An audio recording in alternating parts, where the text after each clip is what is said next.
What was one of the worst diseases in ancient Egypt and how did they treat it?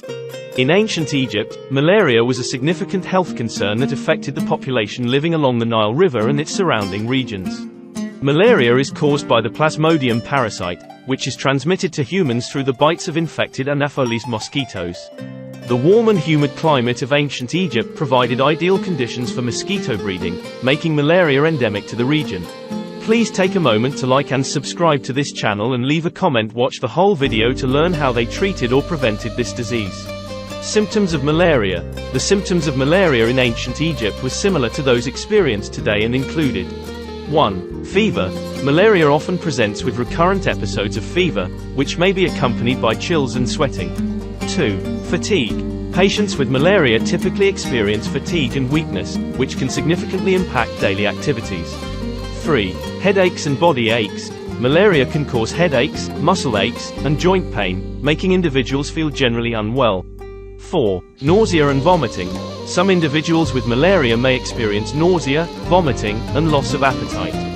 5. Anemia. Severe cases of malaria can lead to anemia due to the destruction of red blood cells by the malaria parasite. Treatment of malaria in ancient Egypt. Ancient Egyptians developed various remedies and treatments to alleviate the symptoms of malaria and other illnesses. While their understanding of the disease and its causes was limited compared to modern medicine, they relied on a combination of herbal remedies, magical incantations, and religious rituals to treat malaria. Herbal remedies. Ancient Egyptians used medicinal plants and herbs to treat malaria and other ailments. Some herbs believed to have antipyretic, fever-reducing properties were used to alleviate fever and chills associated with malaria. Examples of herbs used in ancient Egyptian medicine include Artemisia, wormwood. Artemisia plants contain compounds that have been shown to have anti-malarial properties.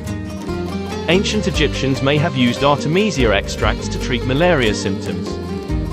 Cinchona bark. Although not native to Egypt, cinchona bark contains quinine, a compound known for its anti-malarial properties. It's possible that ancient Egyptians imported cinchona bark from other regions for medicinal purposes. Various plant extracts. Ancient Egyptian medical texts mention the use of various plant extracts and concoctions to treat fever and other symptoms associated with malaria. Magical and religious practices. In addition to herbal remedies, ancient Egyptians believed in the power of magical incantations and religious rituals to heal the sick. Priests and healers often invoked the names of gods and goddesses associated with healing and protection, such as Isis and Thoth, to ward off evil spirits and promote healing. Preventive measures. While treatment options were limited, ancient Egyptians may have also taken preventive measures to reduce their risk of contracting malaria.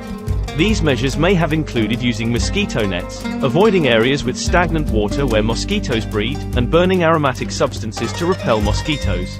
Despite their efforts, malaria remained a persistent threat to public health in ancient Egypt, affecting individuals of all social classes. It wasn't until much later in history, with the discovery of the mosquito's role in transmitting malaria and the development of effective anti-malarial drugs, that significant strides were made in controlling the disease.